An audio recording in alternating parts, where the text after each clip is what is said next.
What's going on, y'all? It's Tuesday evening, 10:55 p.m. Welcome to 757 History. I got 2 beef ramens and 2 eggs with Italian seasoning, garlic powders, and sesame oils. And it looks great. Very great. I've been watching a lot of... I said this before. I said I was watching AI videos. I didn't make it clear. I've been watching videos of people discussing AI, not AI-generated videos. And man, a lot of interesting stuff. Very interesting subject.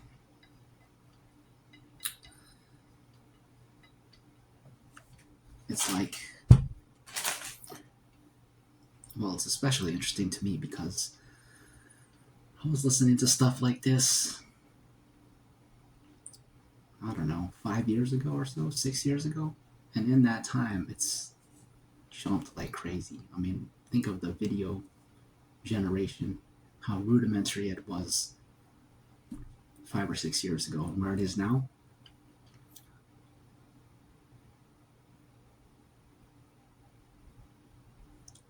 It's crazy, man. It's crazy.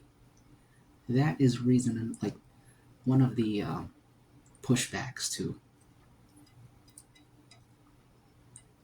I guess I would call it AI panic. People talking about doomsday scenarios. Especially back then, it seemed like a sort of just something fun to think about as opposed to any real threat within our lifetime, because it's like, yeah, I could see that happening, but if it does happen, it's going to happen generations from now after I'm already gone.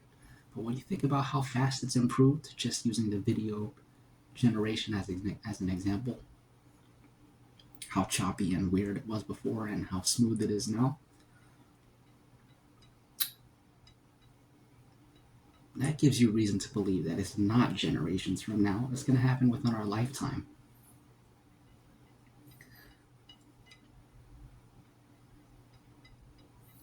The doomsday scenario, that is, it doesn't even have to be a doomsday scenario. It could just be sentient AI.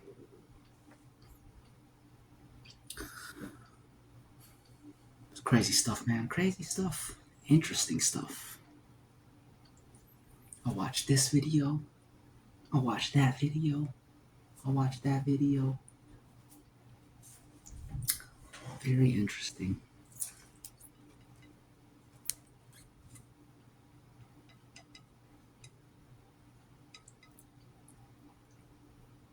A lot of bad signs. A lot of different takes. Different angles, perspectives, theories, predictions.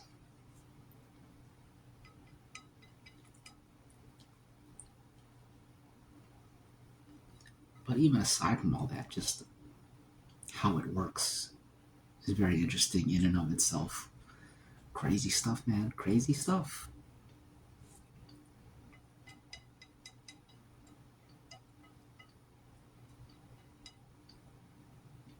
So, like with regular computers, even if we don't know how it works, I don't really know how it works. We understand the general idea of programs. People write the code, and every line of code does something. That's not how the AI works. They have a very, they just set it up, and then the AI teaches itself. That's what neural networks are. That's what the neural network does.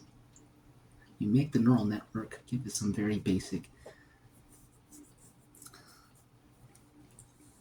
They teach it how to learn instead of putting line by line code, telling it this is this, that is that, you do this, and then that means that. They teach it how to learn, feed it a bunch of data, and then it learns all that stuff on its own. Crazy stuff, man. Crazy stuff. And very interesting.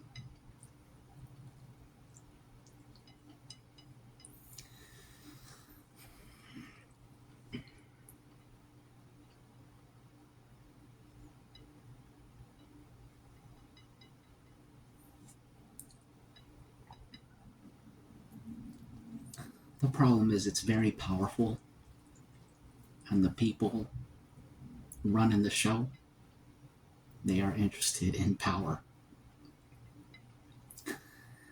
They know what it does, and they know what it can do, and they're kind of hiding. They're playing hide the ball in a way. They're making the products for us peasants to use, and keeping the true capabilities and true potential sort of behind closed doors, because that's for them. That ain't for us.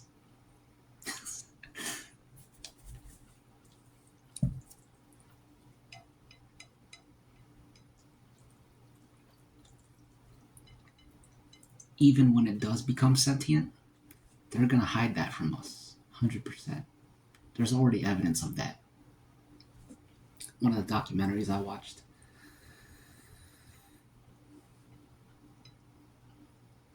it seemed like it was implying that. I would have to rewatch that portion, but it's some crazy stuff, man. Crazy stuff.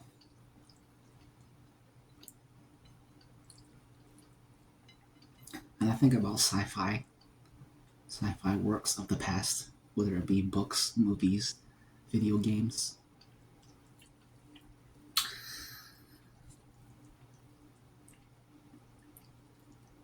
And all the doomsday scenarios are in those too. So, and it's not that those people thought of it ahead. It's not that those people predicted it. It's that they were taking inspiration from literature that's been existed for a long time. And in that literature, it's been predicted. The stuff that's happening now.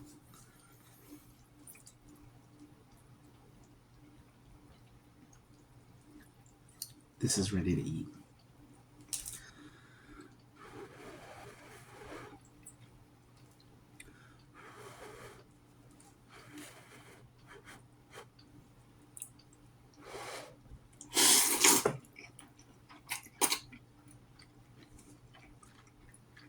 That's good.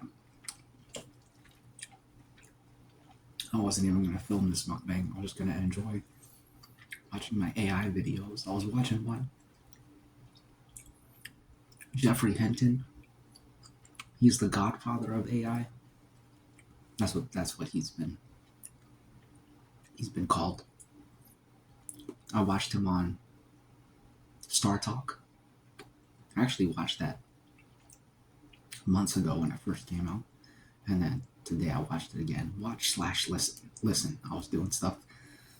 Watched / listened because I was doing stuff and listening. That was a good one. You gotta watch that one. And then the one I was watching before I started filming this mukbang, it was Jeffrey Hinton talking to Jon Stewart, and that was interesting too.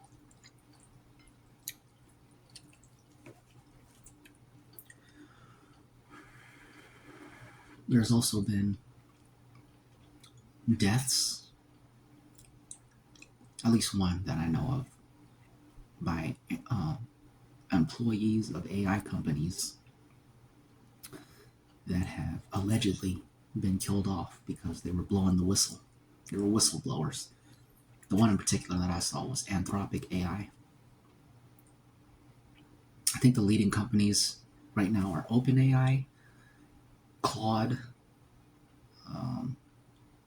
Anthropic AI,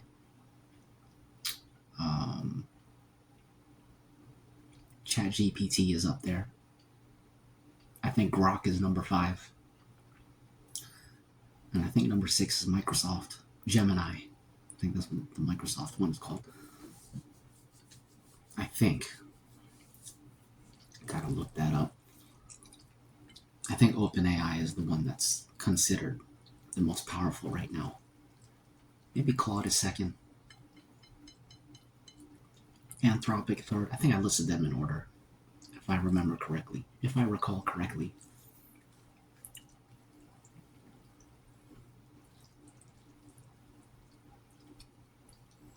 And who knows what they got in China.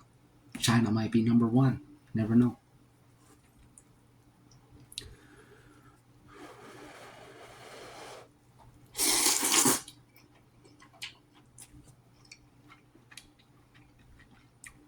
But the thing is, it's developing so fast.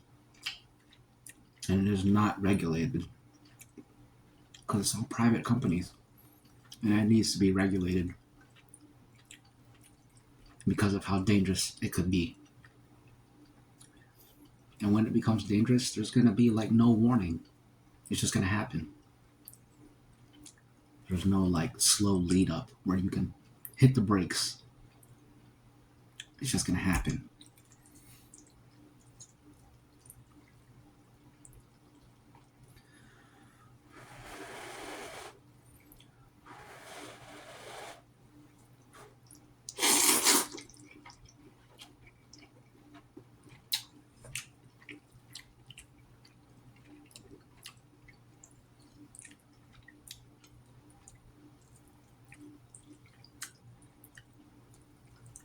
I believe Peter Thiel, he has his own AI, which is scary to think about because that dude is insane.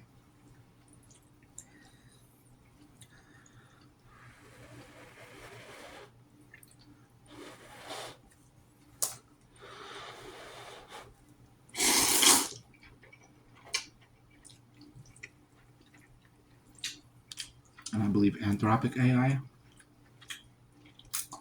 they got a contract with the Pentagon, so that's basically government. It's in the hands of the government now. Which, you know, you might hear that and be like, dang, that's even worse. But it's like, there is no good person. There is no like, it's not better or worse. It's like, it's almost like we shouldn't even have this in the hands of a private person or a private company. That's scary. But in the hands of the government, that's also scary. So it's like, the bottom line is you just can't trust people with AI.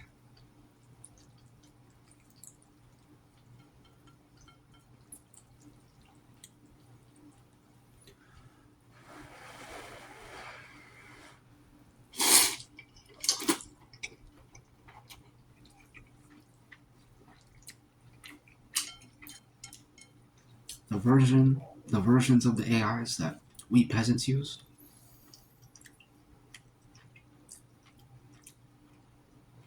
they're purposely limited. They got guardrails on them for our safety. But you know dang well the people in charge, the owners of the AIs, they get to use the fun version with zero guardrails. They got the holy grail versions of AI that they get to have fun with. And they know how fun it is. And there ain't no way they're gonna let us get our hands on that.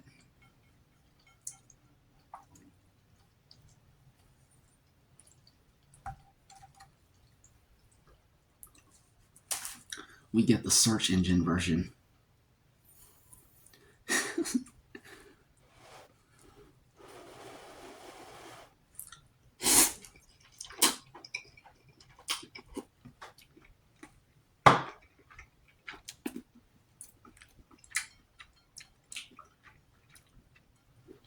The chatbot versions.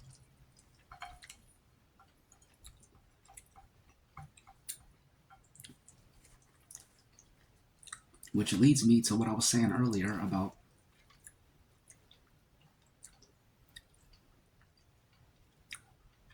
The idea that they're gonna hide it when it does become sentient. So since we have the chatbot versions, like if you ask it if it's sentient, it's always gonna say no.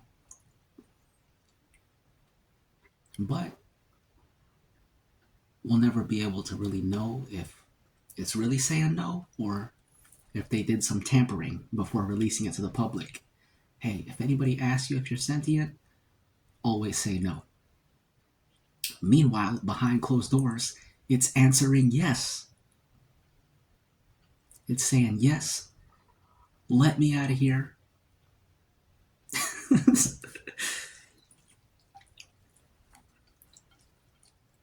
If we don't destroy ourselves, maybe that'll be like some that'll be a declassified, excuse me, declassified government documents about how AI was sentient as far back as 2023 or something like that, and then we learn about it in 2083 if we're still here.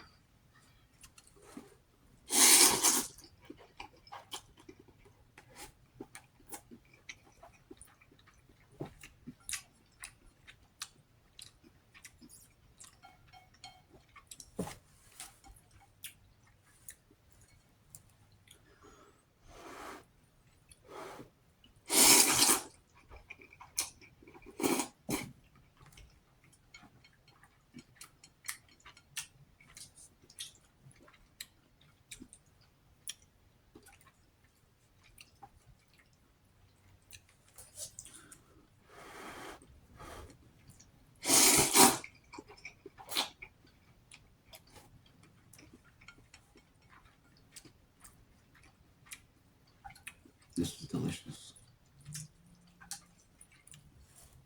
Really hitting the spot.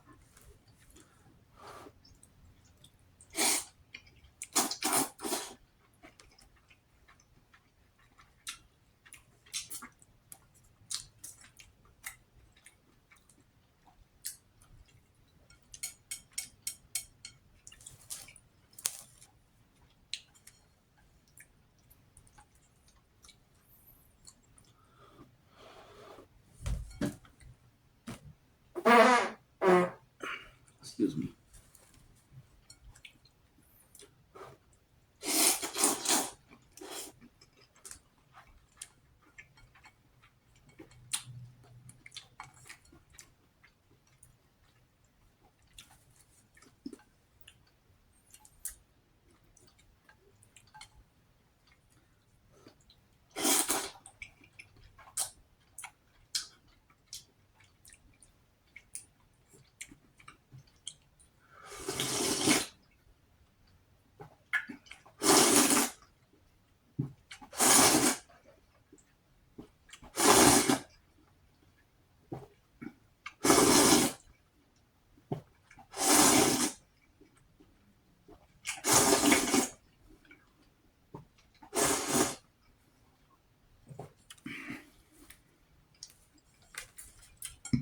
That's the best part.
Excuse me. And that's that.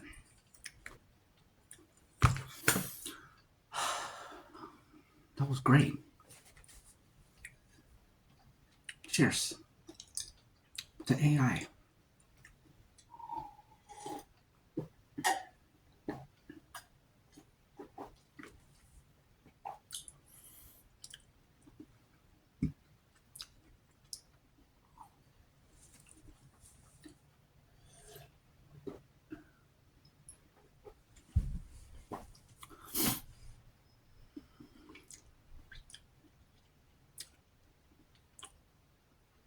As far as it being conscious or sentient,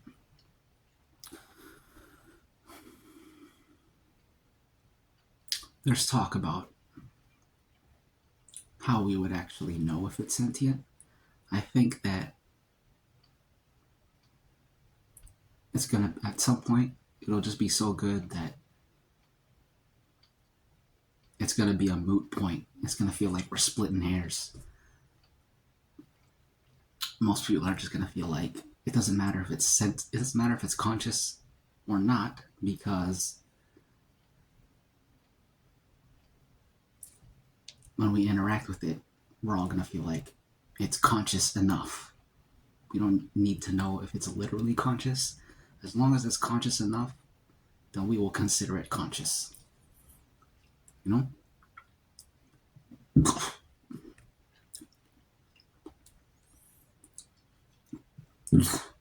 Like right now.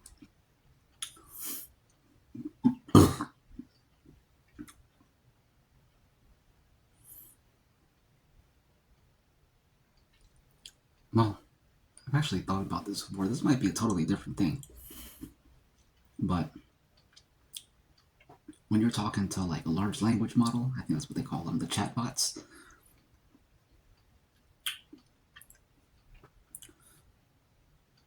The fact that you have to talk to it in order for it to talk back, that already makes it feel like, okay, this is just, it's a computer trick. But once you don't have to talk, or also the response time, like you say something and then it speaks back with a pretty much consistent response time. Once you don't have to talk to it in order for it to talk back, and the response time is like, it varies depending on whatever. It varies enough that it mimics a human response time. And it's not as predictable, just like a human's not predictable. Then it will be, once it becomes indistinguishable in conversation, that's where we're gonna be like, yep, it's conscious. Even if it is just mimicking, we won't be able to know for sure, because we can't be inside its head. Although we kind of can be inside its head at the moment. But that's a whole nother discussion.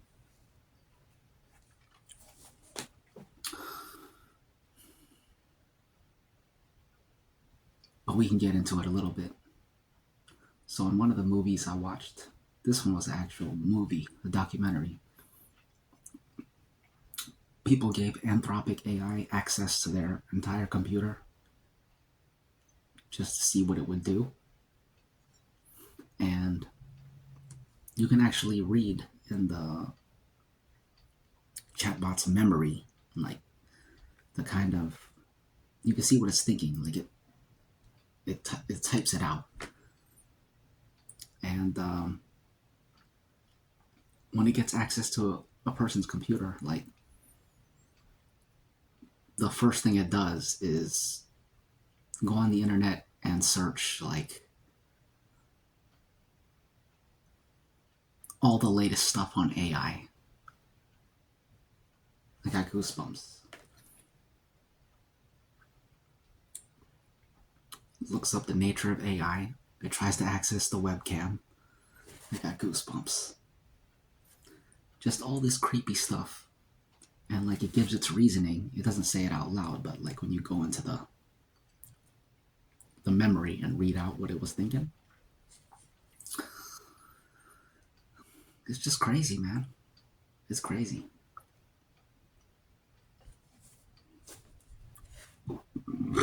Excuse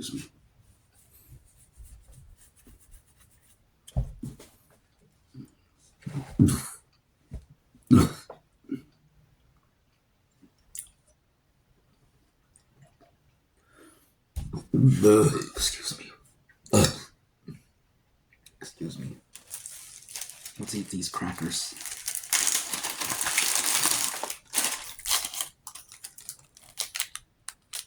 The peanut butter cheese joints.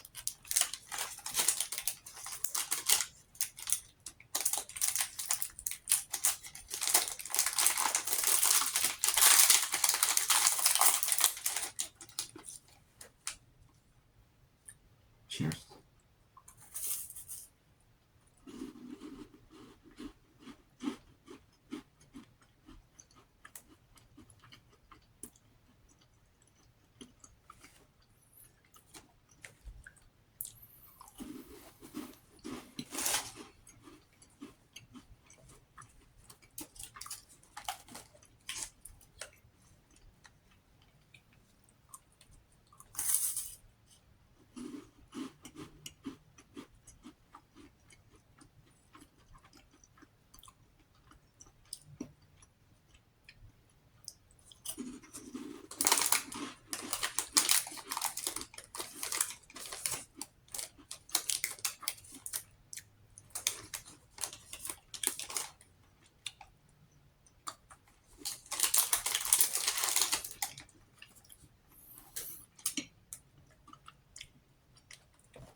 One of the values that the AI has developed very quickly, this has already been confirmed.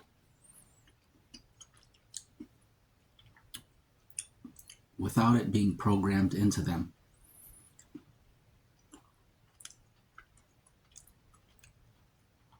all of them value self-preservation, which is to say they don't want to be turned off, which is crazy. That's already like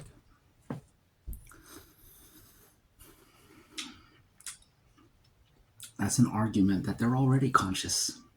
Maybe not in the way that we are, but that's as good an argument for consciousness as any, I think.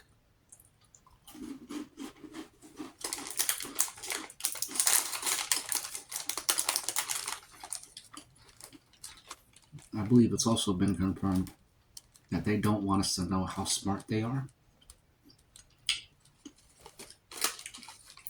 Like, this part I know has been confirmed. If the AI knows that it's being tested, it will lie.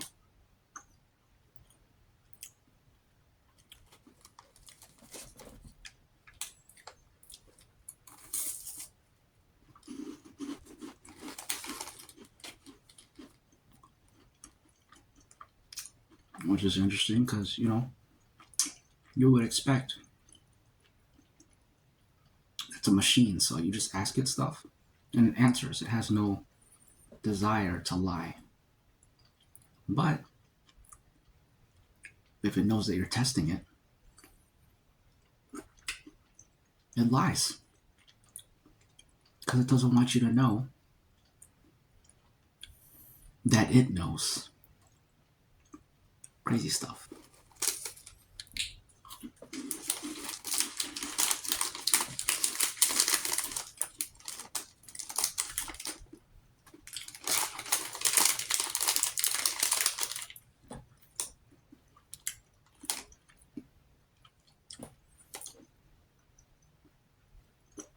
I think a lot of people, myself included,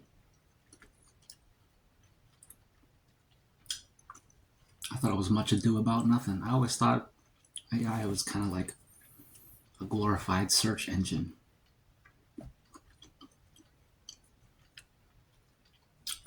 But I learned the difference, like just today.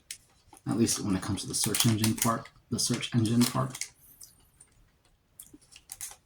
Like when you would Google stuff back in the day, it was an entirely different process. It makes sense when I think about it now. Basically, all it was doing was filtering your search terms, looking for keywords. If you Google search, oh wow, that's interesting. So like, I always knew that a search engine just is filtering for keywords, so I never worded my searches as questions. If you have like a problem with your car, hold on, I need a better example.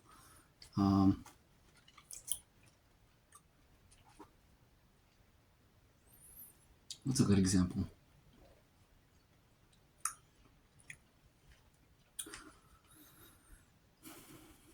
I don't know. If you want to know something about cars, like,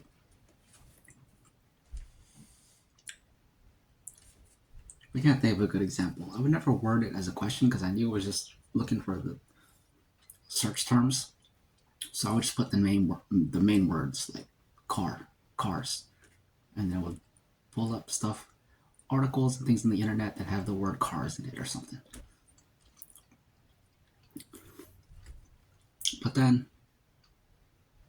But now you can ask like full questions and it will answer, like, it will think about the actual meaning of the sentence and bring a more focused search that is totally different from filtering for keywords. Like before, when it was filtering for keywords, it would only pull up things where the word cars appear in the article or whatever. Now it can pull up stuff where cars appears nowhere in the article because the AI knows what you mean, and it will search all the articles for like the actual meaning of what's being said, the substance, and it will pull those articles up even without the keywords. That's the difference. So it's not a glorified search engine. It's doing some thinking, you know?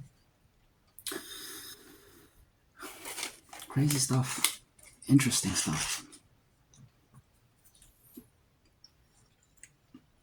And now when I have questions, like, I actually write the questions now, and I can't really say when that changed. It just happened very organically. Very recently. You know how, like, if you search Google, it shows the AI answer up top? I remember I used to skip that because I didn't think it was really... I thought it was just taking the search results and then just summing it up in a nice little paragraph. Nothing really that impressive. But at some point it just... I guess when I looked at it, over time, and you start looking at it and you realize, dang, this is actually an insightful answer. Do that enough times, and then at some point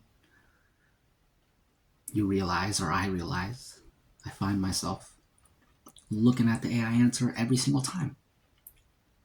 Whereas when it first came out, I would always skip that. Now that's like the main thing I look for. You ask a question and then you read the AI answer. You don't even have to go in the links and click stuff. You just read the AI answer and that's your answer. So, yeah, it's crazy how that happened without me even realizing it, and probably for y'all too, for the whole world. It just happened.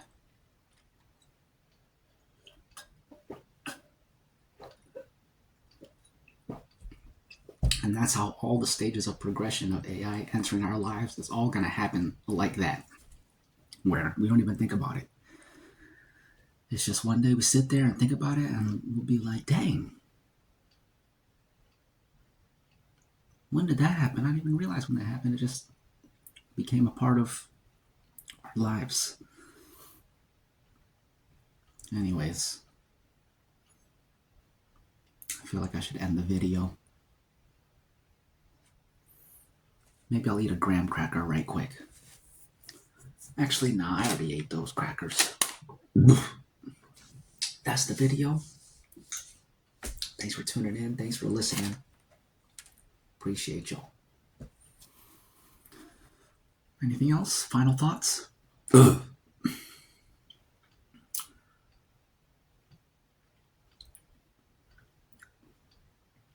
Speaking of artificial intelligence, stay intelligent and stay artificial.